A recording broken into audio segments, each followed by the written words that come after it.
Thinking about self-publishing and don't know where to start? Join the Spa Girls each week for 30 minutes of honest advice, tips and resources. I'm Trudy J and I am here with Shah Barrett. Hello. Wendy Vella. Hello. And Cheryl Phipps. Hi there. Hello. This week is our topic. I should start with that, shouldn't I? Yes. Our topic this week is called Overcoming Technology Barriers. Because we just... Good one. We decided that sometimes people maybe are freaking out about the technology that you kind of need to know with regards to self-publishing. In a loving, gentle way, freaking out. Clearly. Yeah. Well, no, I just remember the times that we've freaked out is kind of what I'm thinking of, and how we've not done stuff because we were worried about whether we could do it or how the technology worked. And then we've pretty much overcome all of it or a lot of it. So that's our story. Some of it's a work in progress, but that's life, isn't it? Yeah. Life's a work in progress. So that's I have a little technology story actually that I could probably share at this point, which is in the weekend I had my grandchildren staying, not my children, they're quite old, and I've got a little speaker and they're downstairs, and they don't go to sleep that easily, so I popped it down there, and then I just run off my phone upstairs, and I'd found the Peppa Pig podcast, and my husband was wandering past the kids' door when I turned it on, and he's like, all he could hear was effing and blinding, and basically I'd gone to the adults Peppa Pig podcast, and my husband was like, cut. Why would they even think it?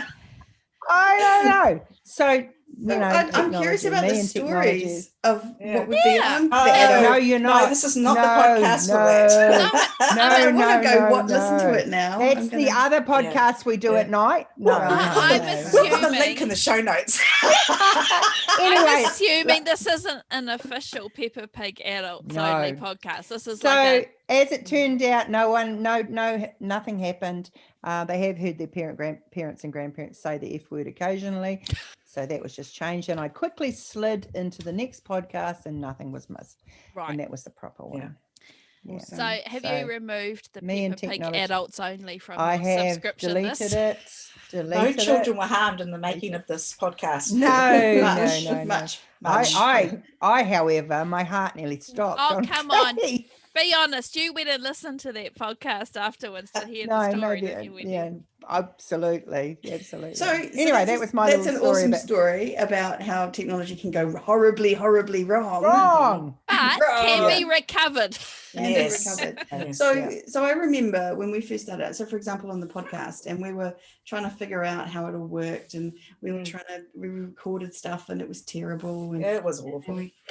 And we didn't know how to set things up, and we just And I think the one big thing we had to learn was kind of like and I hesitate to use this term, but minimum viable product. It's a marketing thing, and it's the idea that you just get something out there, you just make it as good as you can for the moment, and then once it's out there, then you kind of make changes to it based on feedback from in this case, the listeners, and just kind of keep working on it until it gets to the level that it needs to be at. And I think that is not a terrible way to do things sometimes if you're really being blocked, especially by perfectionism, right? Like you kind of absolutely you feel like it has to be perfect, and you can't get anything done, and you need to figure out this technology, and you can't, everything's all drama. Sometimes just getting something out there and just overcoming a little bit of the hurdle or learning a little bit and not expecting yourself to know everything is actually a way to get past that, and just kind of, it's almost like there's a physical barrier. I don't know how you guys feel it, but sometimes I literally, it's like I can see a physical barrier between me and what I need to do. And it's always technology. I thought Shah actually handled it really brilliantly way back in the beginning when we were all learning how to self-publish a book, putting it up on platforms. And Shah had some work that she wasn't in love with, but she wanted to know how we were doing it and how to be on the podcast that she could talk about it. So she did actually produce a book and just put it up, didn't you? It didn't stick there, but you learnt the process, right? But I learnt the process, and you can watch all the how-to videos, and I can hear you guys talking about it. But until you actually do it yourself, you don't know what you don't know, kind of thing, And I published well, let's not go into what I published, but Please, let's go into what we it published. wasn't under my name, but it would have found probably a home on the Peppa Pig Adults Only podcast. I didn't even want to think about that. But I learned Juto. I formatted it in Juto, so I sat there with my Juto videos and figured that out. And then actually, setting up my Amazon account and loading it to Amazon and pressing the go button, it was a huge barrier overcome. And you were so excited about that. I remember you at the time going, I've pressed done. And it was all very, still hold on to that feeling. I can still feel that feeling. I think our issues with technology are our issues, right? It's just a block. For me, it's a total block. It's like, I just will say straight away, no, way too hard. No way, no way, no way. But when I actually stop and actually try to learn it, it's like, oh, actually. So I think more often than not, the barriers, it's just something we put in place. It's a mindset. Mindset is a huge thing, isn't it? It can stop you from so many things because you have a belief. And once that's locked in there, it's really hard to shift. And we feed ourselves all this nonsense that and I mean, Trudy's obviously still in her 20s, but Cheryl and Wendy and myself are in our 30s, a little bit older than that. In our 30s. And you hear this, I'm nothing irritates me more than I'm too old or I'm not techie or whatever. And these are the stuff that we tell ourselves. Now, it's not true. Like we've all adjusted from learning on typewriters to computers. I think the way to do it though is to take off small little chunks. This is what I have learned over time, is like when I've seen something and gone, oh my God, I can't do this. This is too hard. Just take a small bite and a small bite and a small bite and just accept that I'm not going to know everything straight away. Like I find that really hard. Like I just want to know everything straight away and I don't want to have to go through the process. But you have to just kind of say, no, it's a process and it's okay if I don't know everything straight away. It's okay if I'm just going to do this one thing and figure that out first and then figure out the next thing. And that is a total mindset thing, right? Like absolutely. I also think, for somebody like me, it's always about time. And so I think when you know that you have to learn something to push forward in this game, you have to learn specific things, then you must block out some time and you must start from go until you've finished. And so I don't mean do it all in one hit, but, maybe consistently, like for a few days in a row, you set aside some hours to do that one thing. Because I find that even with writing, if you do something with the intention of carrying on and you don't tackle it again pretty soon, you have to go back to square one all over again. And that, to me, that is a waste of time. So it's prioritizing it, right? It's like putting it in that bracket with the other stuff you have to do that is important. So you're writing and you're doing technology and you're doing social media or whatever. But like Trudel said, if you chunk it and I'm going to do a bit of a chunk there and a chunk there and a chunk there, but actually put it in your diary. At the moment I'm trying to do it every day, like just like half an hour, 20 minutes, something like that. And it's not always to do with technology, although it's quite often to do with technology, just some form of learning, like something that just reading something that's useful to me or reading. And I was listening to Brian Tracy, who is one of those, self-help guru guys. And he's got an awesome book on Eat That Frog. Yes, Eat That Frog. Exactly. I haven't read that book, but I've been listening on audiobook every time I go into my car to his time management one. And he talks about it's actually really good. I recommend it. I can't remember the name of it off the top of my head. And he talks about how all the top CEOs, like they've kind of done research around, into that. And what they've learned is that the top people are always lifetime learners. So the kind of people who never say, oh, I know it all. I'm done now. I'm done. This is me. I'm fine. They're the kind of people who keep learning, keep looking, and keep finding the new. Well, they're open, Yeah, they're open to learning more, not kind of closed off and saying, "Oh no, I can't learn anymore. I know it all." So I think if you want to be successful in life, I think you want to try and create that atmosphere or create that in your mind, right? Like create the ability to continue learning, and technology is just another part of that. Because if you wait until you've learned it all, if that is even possible, then nothing is ever going to get done, is it? No, absolutely. So, I've been learning and using Photoshop for the last close on 9 years now. And I mean, like everything computery, it keeps getting updates, and so every time there's an update there's more aspects to it. I would probably, like most users, use about the top 20% of it to get what I need out of it. But it's like the most complex software program commercially available, so you're never ever going to know it. So you can't ever say, I'm going to learn Photoshop and then I'm going to do this. Like, you learn by doing it. And I think for technology for self-publishing, you know, there's tools, technology tools like Scrivener. People can sometimes struggle with that. There's dictation, there's, you know, the graphics programs.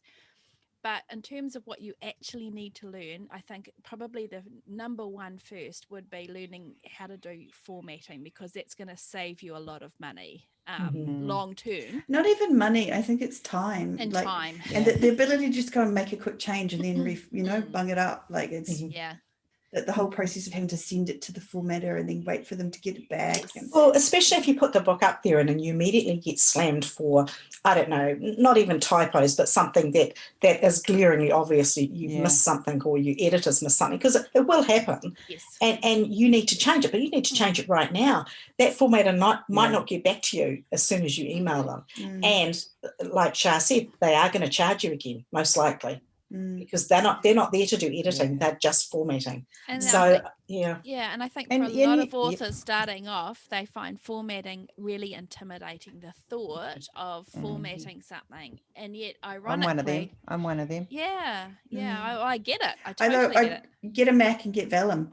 That's all I can say about that. What she says. Exactly. But Wendy and I, we really, really put that. Tell the Juto story. Tell the Juto story.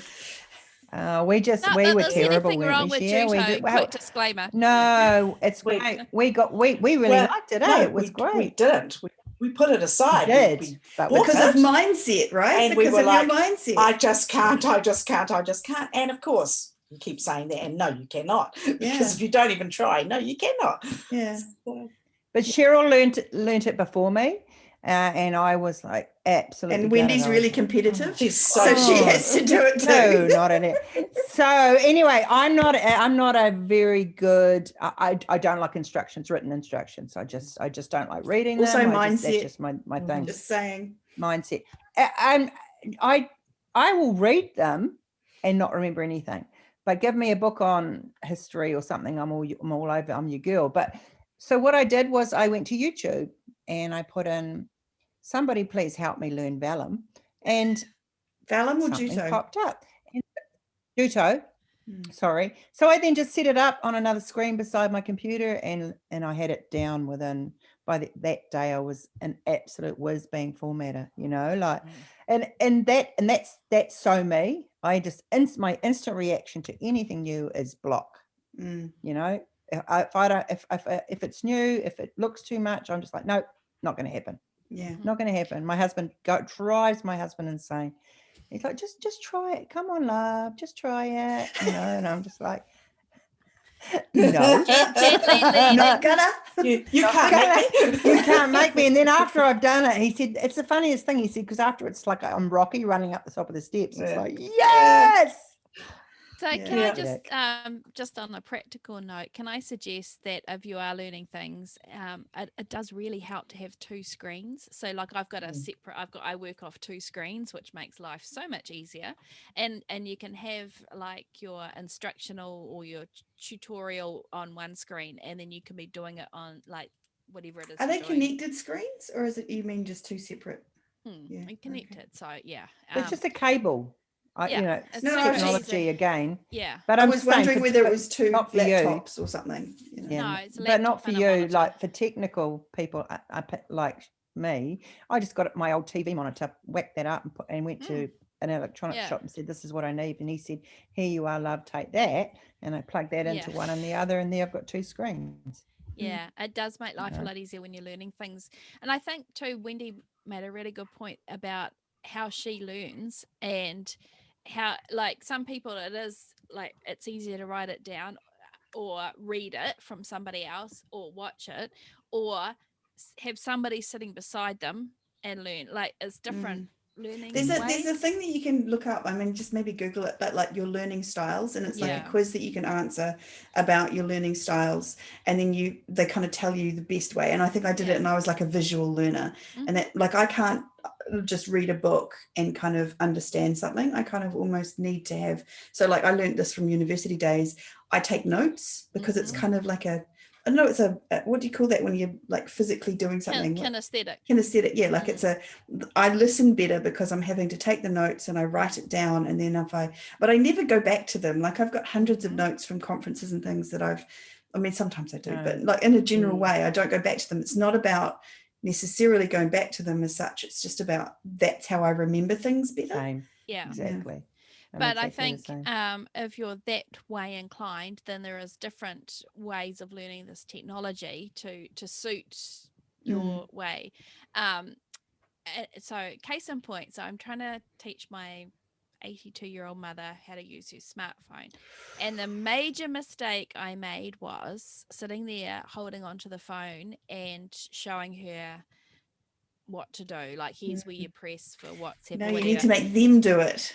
Exactly. So I was reading on a forum, there's a lady who's a librarian, and her job is exactly to teach elderly people how to use technology. Wow, what a saint. And she said the first thing you do is you do not touch that phone. And that was a real eye-opener for her. I was like, holy moly, she's right. Don't touch it. You can talk them through touching it. And so maybe put yourself, I'm not saying you're the equivalent of my mother learning how to use a smartphone, but sometimes if you're overwhelmed and you've got people kind of talking at you how to do something, but showing you, and you're sitting there watching the screen go so fast and it's super overwhelming, maybe watching YouTube actually isn't the way to do it. Maybe going whatever program you buy, whether it's Vellum, whether it's Juto, whether it's and Scrivener. we're going to talk, Scrivener, loading to Amazon. There are also written, usually on whatever supplier or provider it is, there's always written documentation online. So again, for me personally, I print that off, and I find having a hard copy with a highlighter pen, and then I can sit there and go through, and that's me. I mean, I like having it written down too. Like I'll go through a book and oh my God, I'm going to say something terrible now. I put underline and I highlight books. Non-fiction mainly. I bet you did I that. don't think I can be your friend anymore. I bet you did that in your text box at uni too, didn't you? 100%. That's where I got it from. So but that's, to me, it's kind of like it's about kind of, I don't know, something visual about it, like something that kind of underlines this is important. So I kind of remember it better. It's a very touchy, feely, looky system that I have developed. You like to learn. You like to read and learn, and you guys are like that.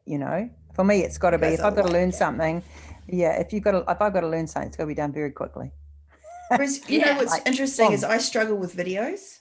Like there's the big thing at the moment, all the courses are a video course, and you sit there and listen to something. I really struggle with that, actually. Like I can't do it for long periods of time, and I have to definitely take notes. I'd much rather be in person with someone, or I don't know, listen to, I don't even know what else I like the ability to go backwards and forwards when you're learning online.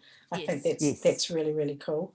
And I also think to learn with somebody sitting beside you, unless they're really adept at teaching, they just fly through. And I think something we were talking about before we came on was about the jargon as well. If you don't understand that, and you're listening to somebody talk to you about what you should be doing, then it's going to be over your head, isn't it? Really, unless they're actually doing it, and then you go, oh, that must mean that.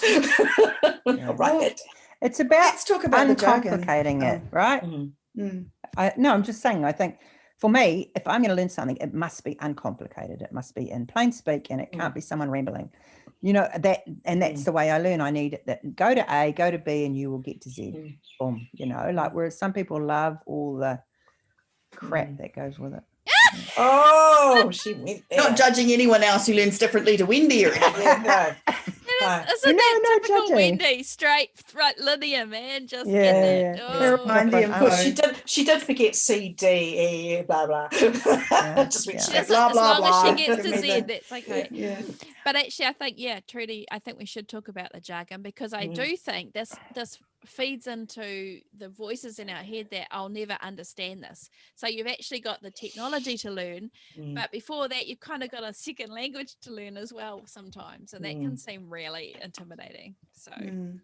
So let's talk about a couple of bits of jargon that we might be able to kind of demystify, I think. Just quickly, like, I mean, I never know. I sort of wonder whether we're just telling people to suck eggs and they already know it, or whether we're actually helping people. But I said crap, she said suck eggs. I mean, it's got to be just as bad, right? Sucking eggs is not bad. No, like, do people even know what that means? Who knows? They get the idea. Anyway, so metadata. Let's break down metadata, because I think that's a great one. This is one that in years gone by, not that I have a soapbox or anything, but let me just step up onto a box that may or may not be full of soap.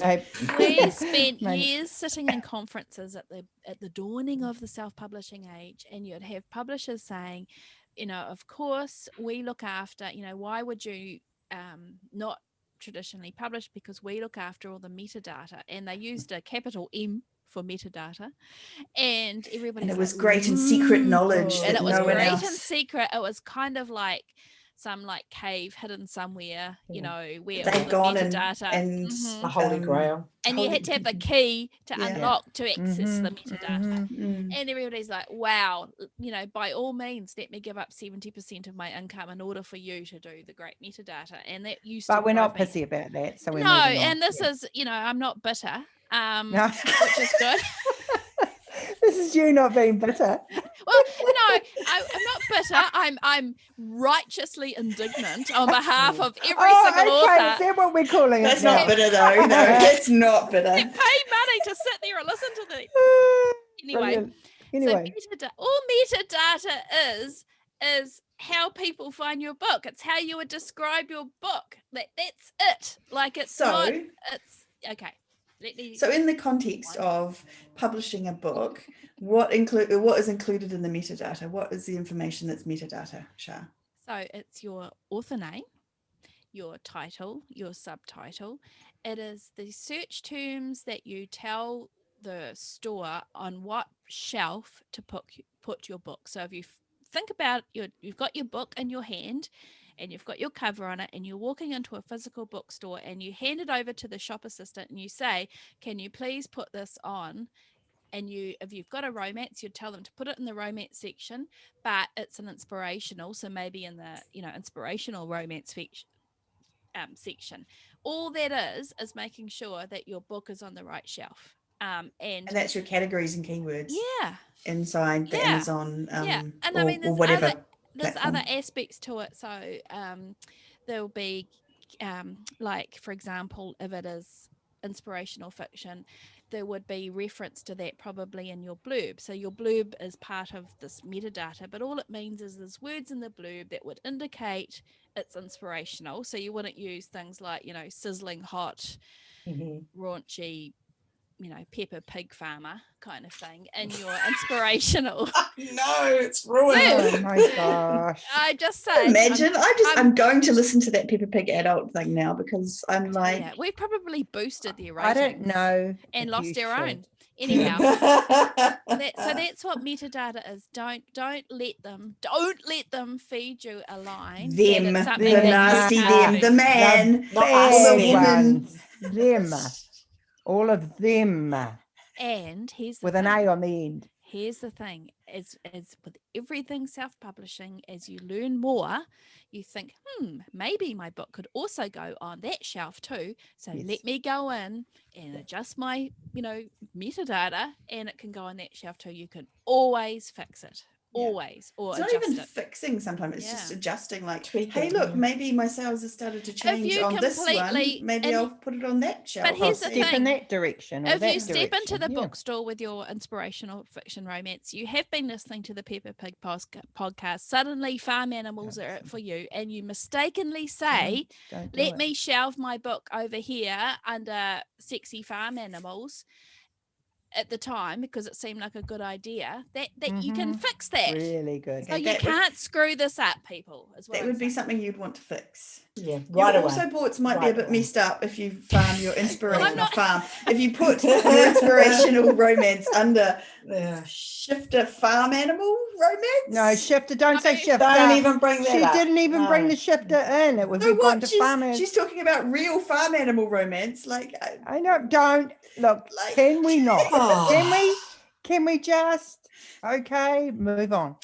Okay. It's an example. Otherwise, It's an example when we load this podcast, we do some category tags and we have to say what we're talking about. How are we going to describe this one? I don't know. But anyhow, We'll say font of information that's and the wonderful metadata. knowledge. It's So that's- just a way of how readers will find your book. it's all the background information that they use, like that the algorithm might There's use. another scary there's word. another word. Another Let's one, talk isn't about it, the eh? A word. People throw that word around like Yeah. it's just water, just like Amazon is everywhere. tweaking the algorithms. Yeah, it's just like The it's a word. algorithm hates me. Yes. The algorithm is some kind of personal thing that's out to get me. Yeah, it's Well, like there's a team, isn't there? There's a team of algorithm, and they just want to muck it all up for everybody. Just want to screw you over, eh? That's the Every great time. conspiracy theories about the algorithm. Oh, those algorithms, eh? Like, I mean, how many times a week would you say algorithms? And I'm just as bad. I gotta be honest,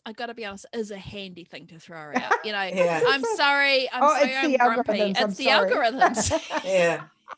Maybe we should turn it into a swear word, Algorithm. It's Well, I too hard think to it kind of say. already It's not is. actually an easy word to say. Algorithm. Can't we shorten Actually it quite- to algo? Algaes. The Well, algaes. Let's just get this straight. Okay. It is not a person. It's a computer program. Could you say that? Like it's yeah, a, maybe. I would say it's machine learning. I'd like to call it a-hole, but And here's the thing. I didn't use the whole word. Now the algorithms are going to hear you and they're going Yeah. to put a Oh check my mark beside gosh. you, The mate. potty I didn't even think podcast. about that. Yeah, I didn't. Yeah. So and it's- actually, our friend David Gogren, however you say his Cochrane. name. Yeah, David G. with a G, Gogren. David G. He has got some excellent articles Kenny G's on brother. Kenny G's brother. Oh my God. Okay, now there's just silence and laughter. We lose the From- goose this morning.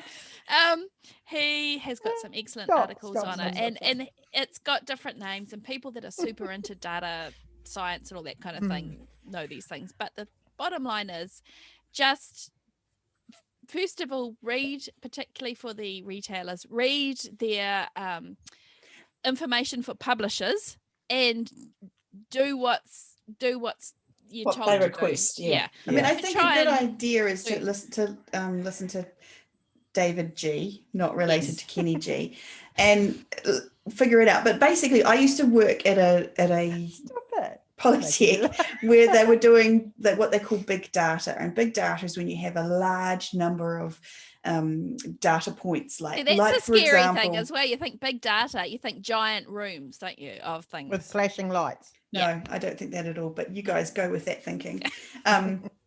And because they didn't have any big rooms with flashing lights. Well, they did when I so- started work in 1984. Yeah, so Just that's saying. that's where that thinking comes from. No, and so they were doing research, and they would create these algorithms that would basically allow them to sort the data. And that's all an algorithm is. It's basically allowing them to sort the books on Amazon, for example, because that seems to be the biggest algorithm that's the most free flowing. Like the other algorithms on the other platforms seem to be a bit more, well, they're more curated, whereas Amazon has allowed it to be the algorithm rules all. And it's just how they sort the information. And so if you give them, for example, information that puts your book into the wrong category, then that can kind of that rules the also boards, it kind of creates all this other information. So what you want to try and do, and I know that we've said that you can fix anything, and you can, but what you want to try and do from the start is just make sure that you're in the right categories for your books. So for example, don't put your inspirational romance in I'm not even sure what the animal farm category was that was mentioned, but Isn't that a kid's Something I don't want to read. yeah, so farm animal romance category, because that will be the wrong people trying to read your book. And all the algorithm's doing is trying to find the right people to read your book, so you can actually use it to help you. Their goal is to sell. They want to make money. Amazon is very reader focused, so they're not actually worried about the authors, they're worried about the readers. And so the algorithm is reader focused. It's about finding the right reader and the right book for that reader. And so they use all sorts of information. But I think as authors, so I don't know if anyone gets those emails from Amazon saying, oh, we found this book that you might like, right? And I know mine is all messed up. Like they recommend all sorts of weird ass books for me because it's because I've been researching stuff. I've been looking in all sorts of different areas, finding books that I'm interested in looking at for a research purpose, but not actually because I want to read it and things like that. But anything that gets recommended to you is based on your often your search history, which brings the whole question up of why Peppa Pig Adult was recommended to Wendy, but that's a whole nother conversation. Just saying. I don't even want to go there because I thought, I liked you. I liked you till then. Cut it. No, it's okay. You just there's nothing you can say, Wendy. There's nothing. There's just zip it. Yeah. So point is about the algorithm is that we don't need to be scared about it. No, it's just a computer program that's used to analyze and sort information. That is literally all it's doing. And they talk about sometimes there being changes, and David Goffrin said to us there were several times when people were saying, oh my god, there's an algorithm change, and he was like, no, there wasn't an algorithm change, it was just something happened that changed in their thing. And I think glitch. And I think often there is just take things not with a grain of salt, but sometimes you see on forums authors freaking out about algorithmic changes or suddenly they're suppressing this or whatever, and often that's a very anecdotal, very tiny sample, and people I get that they believe that, but 9 times out of 10 it's actually not about them. It's something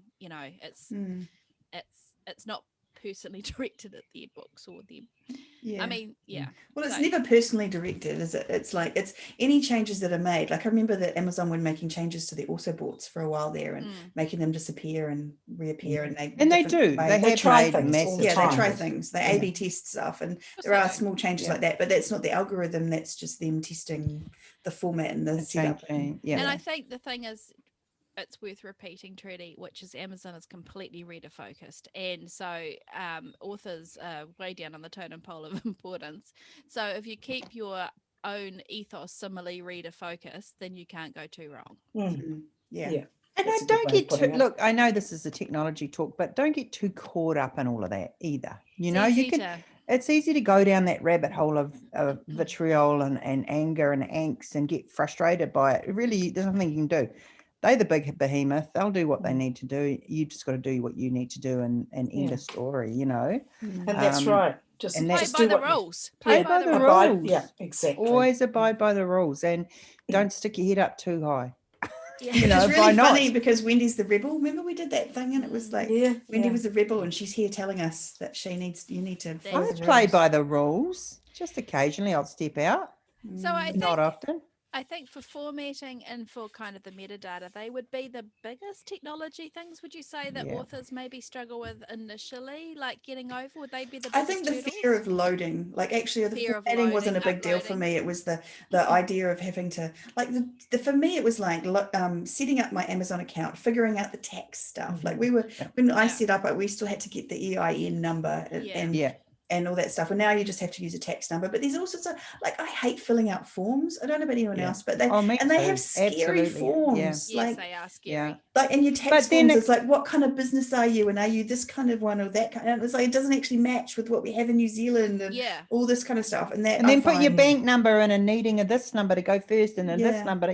There are so many ththings. But the good thing is, it's all on the internet. And we did it. So you can too. The bank thing can be particularly tricky. I find that in a different world, in my other world, I deal with American banks a lot, and the terminology is often quite different from here in New Zealand, and I imagine it's the same whatever country you are other than the US. And so I literally Google Google search, because what I'm trying to do and convey to the support person is they just don't know what I'm talking about. And anyhow, so that can be. So I mean, and the thing is, it's doable. You can look it up, and I would just do it bit by bit, just step by step. and ask around, ask your friends, someone else who's done it before, ask us. We may know, I don't know. That might be something, maybe, that if you had a friend that's already done it, that could they could help. you and help. I'd be careful, but and then it's the loading of the actual file, because that can, it's like, how do I put in get my book into and that can be a little, because there's quite a lot to that too, and figuring out the pricing and which bit goes where, and do you put this in here, and do you put that in there, and what kind of cover file, and how big does that have to be, and what's the manuscript, like all that kind of stuff was quite confusing to me too. And I feel like that's a big barrier, like, because it's quite a lot to put in, and that, but again, it's bit by bit, it's and it's not the end of the world if you load it and find something's gone wrong. Like, haven't we all done that, right? Loaded something and gone, no. And chances are, didn't you load something with the wrong cover, Trudel? It was the wrong book, wasn't it? The inside of the book was the wrong. Oh, I mean, I did that. Yeah. I ordered a print copy and gave it to a friend. Everyone's and she said to me, this is not the right cover for this book, don't you? And I'm like, oh no. Oops. Oopsie. Well, the good news is, when you're starting out, chances are of you being, having thousands and thousands of people buying your book on the first day of publication are not great. So that's the good side of being slightly more anonymity. That's the way. Because I can't say that word. And what have we learned, like, in all the times that we've had to do these things and overcome them? What have we learned about doing them? Like, how have we managed ourselves and just managed to get them done? I think often the thought of it is actually worse than the doing of it. Like, it might not be fun, but it's like going to the dentist. Sometimes the anticipation is worse than, and you come out and you're like, I don't know. The dentist is pretty bad. I think you need to find a nice quiet space. You need to be calm, and you just need to tick off the steps. That's a good idea. Write down the steps that you need to do and just try and tick one off at a time. That's awesome, Cheryl. And I also think that calm thing too, because I mean, my first time I was trying to do it and it was like 3:00 in the morning that I finally finished. That's not a good, don't start doing it when the kids are gone to bed and you're sitting there at midnight and you finally had a couple of drinks ready to do it. That's I don't know, that sounds really fun. That actually sounds awesome. Well, A, you don't drink, but B, you know what I mean. That might be a person's only time. Seriously, after the kids have gone to bed. But I would suggest that it's possibly better when you're a little fresher and a little calmer, if you can possibly manage it.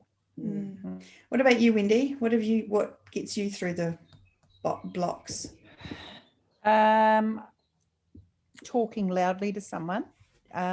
You mean yelling at someone? Frustration. To be honest, if I just get up and walk away, have a walk, do something that's, get the, I don't know, for me, exercise helps. I doing things first thing in the morning helps because I'm fresher and my brain's not quite so overloaded.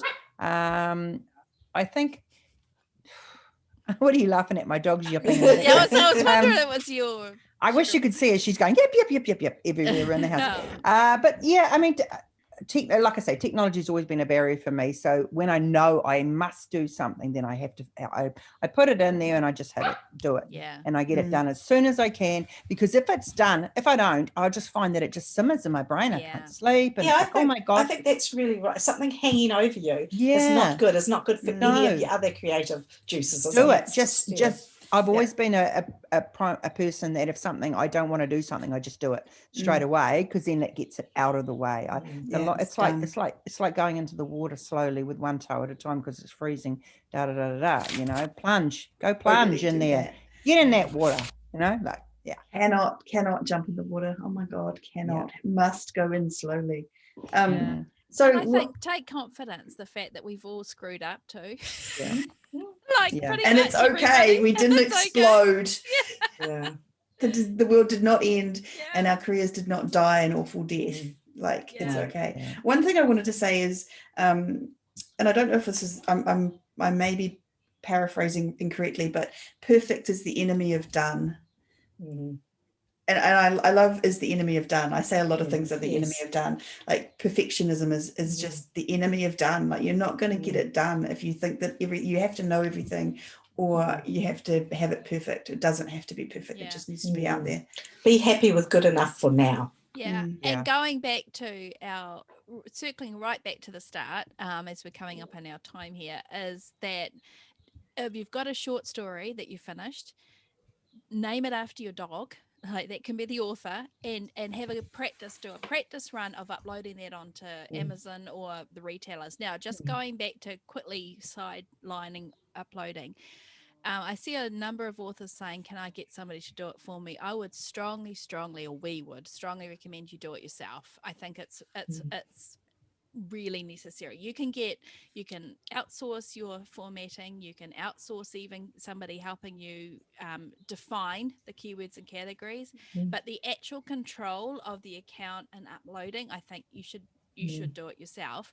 If you're going to have your book on more than just Amazon, on the other retailers as well, ideally direct is good, but you can go to Draft to Digital, which will you basically upload it once and then you tick the boxes and it will put it out onto the other stores. So it's kind of one upload and then it gets out there, and that's a lovely way to get around the technology barrier of uploading onto.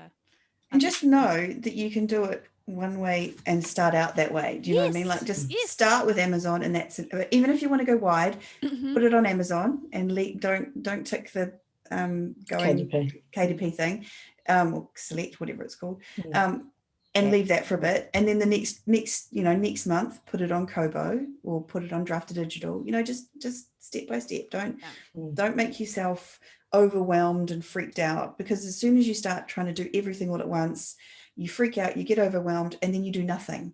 And that's kind of the opposite of what you're trying to achieve. So just think about that. Like getting yourself overwhelmed won't get you where you need to be. And know that the next time you do it, it will be a bit easier. It might not be, you might not go from 50 minutes down to 5, but you'll probably go from 50 minutes to 25 minutes kind of thing. Every time you do it, it'll get easier and easier. Awesome. Any final pieces of advice for anyone regarding technology? There's always help out there. Just There's always someone to ask on a Facebook page, on a forum. There's us. We've got lots and lots of podcasts that can lead you in all the directions for all of these things we've discussed. So and that's what we try to do on the podcast. We'll get on the experts who know what they're doing and talk about the different platforms. I mean, we've got loads of them if you look back through the previous episodes. And just on the age thing, because this is something I'm seeing a lot, like know that often the most successful self-publishers in this game are over 50. So if you're 63 and thinking that's a young person saying, that is not true. So don't let the age, that's a complete myth. It's ageist. I would suggest. Awesome. Well, thank you all for listening to another episode of the Spa Girls podcast. We hope you enjoyed listening to our dulcet tones. And where can we be found if someone wants to find us? Shah? Well, if you like learning from videos and from listening to us, then we have a online course coming up. So we would highly recommend you go to spagirlspodcast.com, sign up for our newsletter, and we're going to let you know the minute that we've overcome our own technology barriers and press publish on it. But it will take you through step by step, every single step that you need to make to self-publish. So come along, Spa Girls Podcast. Yeah. Keep writing until then, and then come back and learn how to do it all. Exactly. Awesome. Thank you all for listening. Bye now. Keep well. Bye. Bye.